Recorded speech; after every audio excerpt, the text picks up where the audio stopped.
Welcome students, I Mr. Simanchal Panda going to start the class for Pharmaceutical tablet part 2. It is from Industrial Pharmacy. So last class we discussed about the definition of tablets, types of tablet, the advantage, disadvantage, then we discussed about different excipients which are used for the manufacturing of tablets. So today we will discuss about the rest part of tablets. So there are generally the basic category of tablets are of two types. One is a non-coated tablet and second one is the coated tablet. So among those coated tablet, these are of two types. It may be film coating or it may be sugar coating. First we will study about the sugar coated tablets. The sugar coated tablets are nothing but the compressed tablet coated with color and with sugar syrup coating. This is made to make the drug to be dissolved faster and to make the protection of ingredient present inside. Generally some drugs which are having the bitter taste and awful odor, that can be masked by making one layer of coating. So if that has to be given to generally for the kids or that is having the high bitter taste that cannot be taken barely by the patients, it can be coated by a syrup layer which will attract with its color along with its taste. It is a water soluble material that dissolves after swelling. When it will get contact with the GIT, it will start to dissolve and it will release the drug. It will mask the taste in the oral cavity, and once it is getting inside our GIT, it will dissolve and start giving the activity. The sugar coated protect the enclosed drug from the environment, and generally it makes a barrier for the objectionable taste and odor. The sugar coat also enhances the appearance. It will make the identification mark. For example, there are different type of tablets are there in the market. Different companies are manufacturing different type of tablet of same composition. To make the identification mark for a particular tablet, a company may go for the alteration of formulation by changing its physical appearance. So it can add some attractive color to make the physician remember and the patient to remember with a particular color. So if the patient has to take the different medicine according to color, it can take at different time interval. So it is one type of identification mark for the patient, and the prescriber can easily remember with a special category of coating. But there are certain disadvantages related to the sugar coating. That means the sugar coating tablets are the time expertise required in the coating process and increase in size, weight, shipping costs. That means whenever we are making the manufacturing of sugar coating, so it is not a single layer. The different processes are taken place to make a finished product. So during that coating, the actual weight increase a bulk. So it will become difficult for weight variation, and during the shipping, the cost also rises. The sugar coating may add up to 50% of weight and bulk of uncoated tablet. The another one is known as the film coated tablet. These are widely used and most popular coating method. The film coated tablets are compressed tablet coated with a thin film layer of polymer capable of forming a skin like film, usually colored, and has been advantage over the sugar coating. That is, it is having the more durability of activity, it is having the less bulk, it is less time consuming to apply, and by the composition, coating is designed to rupture and expose the coat tablet at the desired location in the gastrointestinal tract. As I told, there are two different type of method for the coating. First one was the sugar coating, and the advantage was that we can alter the taste with the sugary layer. But in case of film tablet, we have to make a very thin layer of film, and sometime by the help of the film we can alter the rate of release of the drug. Sometime we can make it enteric coated tablet by making the rate of release at the intestine. Whenever we are consuming the drug in the intestine, it will release and the drug will come contact with the body fluid and the rate of action will be delayed. I was telling about the enteric coated tablet. Generally the phthalate ion derivatives are used. The polymers are used for the coating. That means whenever these are coming to the intestine, the drug will release slowly and the activity will be controlled. The enteric coated tablets have delayed release feeders. These are designed to pass unchanged drug through the stomach to the intestine. We know that certain drugs which are having instability in the hydrochloric acid, that means the pH range is very low at the stomach. So before it will come to our bloodstream, that may get degrade. So we have to make the coating layer that can withstand the acidic range in the stomach, because most of the film coatings are destroyed in the stomach region due to its acid activity. So a coating layer with the tablet is made so that it can withstand the acid activity in the stomach and it can safely come to the intestine.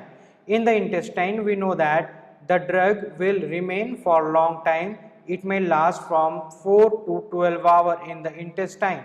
Generally, there are 7 hours of the drug that can remain in the intestine, and in the intestine environment, the coating will start to release and the drug will be absorbed to the intestine safely to the biological fluid. So these are designed to protect stomach environment and the intestine that can be released.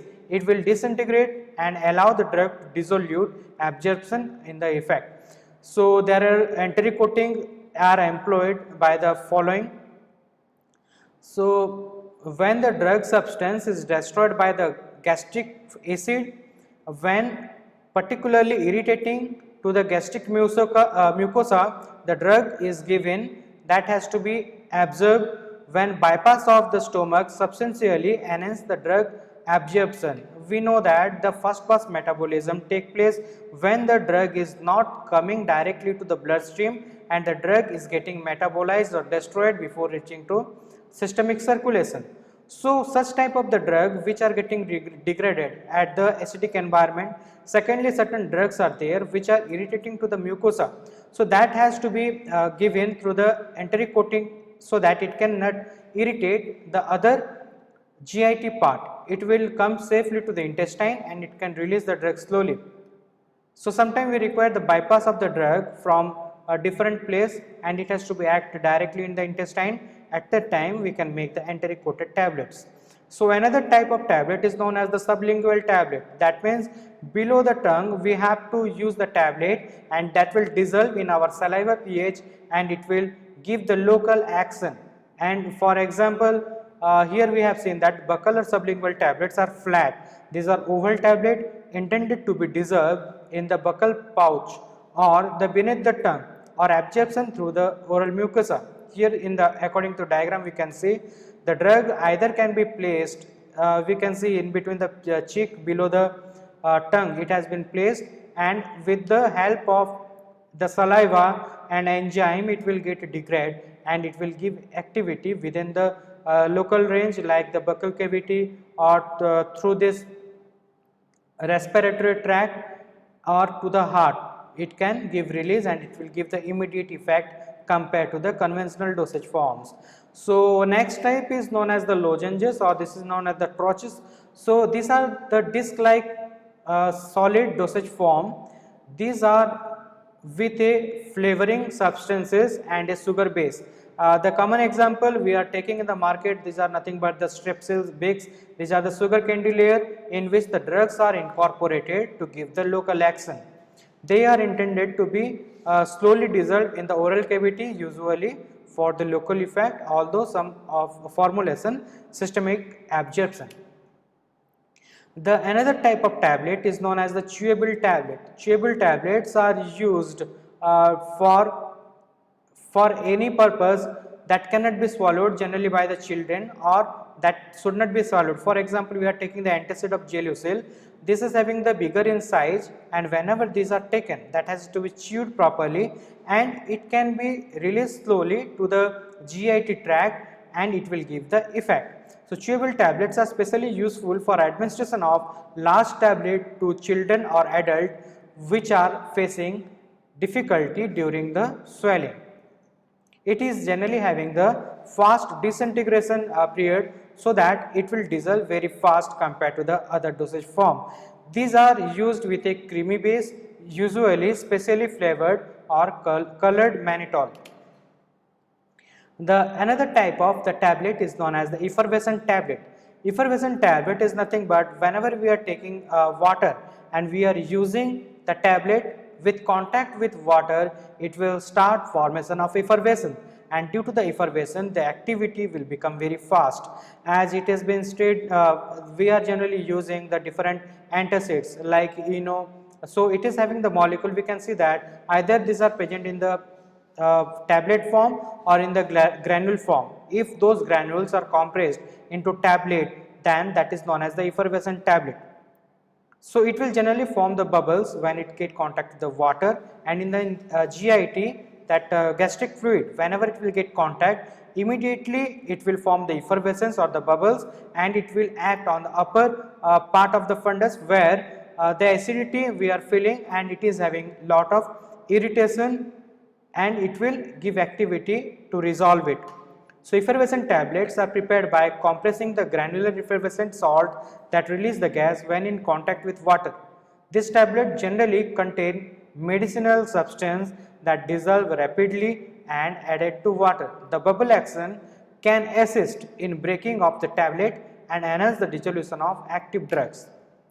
So another type of the tablets are known as the molded tablets. These are the mold which is given in the diagram, that we can place the ingredient that may be semi-solid form, we will compress it, we will get the desired size, and we can put in the outside to make the drug to loss in moisture, it will get dry. Certain tablets may be prepared by molding rather than by compression. The resultant tablets are very soft and soluble, are designed for rapid dissolution. The another type is known as the extended release tablet. That means whenever we are taking any tablet, it will take some time interval to make it release. We know that there are certain people are there, like old people, who cannot remember the timing of medicament. They are having the forgetfulness, and due to busy schedule throughout the day, even during this time, the people who are suffering for particular type of disease, for example, they are suffering from diabetes, so they have to take the medicine at regular time interval. But we cannot take the medicine, and sometimes we forget the purse or wallet, so we cannot consume the medicine at particular time interval. So it is been designed in such a way that if you are taking the 4 doses at one time, we don't require to take the medicine throughout the day. It is not making any kind of overdose, and the drug will release slowly according to the time. So these are known as the extended release. So at a particular speed, it will release at different time interval. That is, one is known as the onset of action, and second one we can see in the graph. At the first half, the drug will release very fastly, and once it will cross the minimum effective concentration, the drug will release slowly, and it will attain a particular stagnant layer in plasma. So it should not cross the maximum therapeutic concentration, and the drug release will continue in zero order reaction. So these are the different type of the tablets. Another type of the tablet is known as the compressed tablet. As we know, the general type of the tablet we are taking, those are having round, oblong or unique in shape depending upon the company to make their own identification mark by with its own shape. It may be thick or it may be thin, it may have some large or small in diameter, it may be flat or it may be convex. The unscored or the scored is half, thirds or quadrants, engraved or imprinted with an identifying symbol, code or number. Generally we see that, for example, VIX 100 that is written, so it is generally engraved on the surface of tablet. So it is one type of the identification mark. Sometimes we are taking number of tablets, those are present in the same palm. If the color and the shape of the tablet is same, no one can identify which one is which type of tablet and when to take. So if there is particular identification mark with engroupment, so we can see that the company name or the symbol is written there, so one can consume it easily. So it may be coated or it may be uncoated, and it may have the different layers. It may be single, double, or more than 2 layers. We can see here in the diagram there are upper punch and lower punches which will make the shape of the tablet. In the die it is present and the drug will be, or the granules will be placed inside, and with the help of the upper punch and the lower punch it will go for the tablet compression, and depending upon the shape of the upper punch or lower punch, the shape of the tablet will be determined whether it may be convex, it may be concave, or it may be having some simple shape. So here one given the example of the particular shape of the tablet which can be changed by the help of the upper punch, lower punch and the die cavities. These are made up of the stainless steel. So here we can see the shape of the tablet. This upper punch and lower punch, if those are having the slight concave, so we are getting the this is the convex. We can see that we can get the convex, biconvex shape. If we require some more convex, we can use the different type of upper punch and lower punch having more curve, like this one. This is the highest curve, so we are getting the more convex type. So depending upon the punch and the die, the tablet shape will also vary. There are different type of the excipients which are used in pharmaceutical preparation of tablets. As we have studied earlier, this is the fillers, or those are not known as the diluent. This is the function is that will increase the size and the weight of the final dosage form. Some examples I told earlier, that is the microcrystalline cellulose, sucrose, like that one. The binders, it will promote the particle aggregation. For example, see here the starch, hydroxypropyl methyl cellulose, like that one, binders are present. Disintegrants are there that will promote the breakdown of aggregation. Whenever we are taking the tablet in the GIT, it has to break and it will allow for the absorption of the drug. So the one of the common example is the sodium starch glycolate. The second one is the fluids. Sometime it will reduce the interaction between the particle. For example, the talc is used, the lubricant. This reduce the interaction between the particle and the surface of processing equipment. Some example is the magnesium stearate. Surfactants are generally used for the wetting phenomenon. SLS, the sodium lauryl sulfate, or the polysorbates are generally used as a surfactant.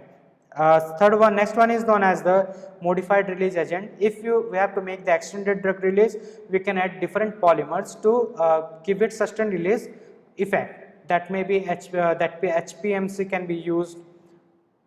So next slide, we can see how we are going for the preparation of tablet. What is the steps? First of all, we have to take the API filler. We have to go for the screening. It has to go for the mixing of granule with the granule blends.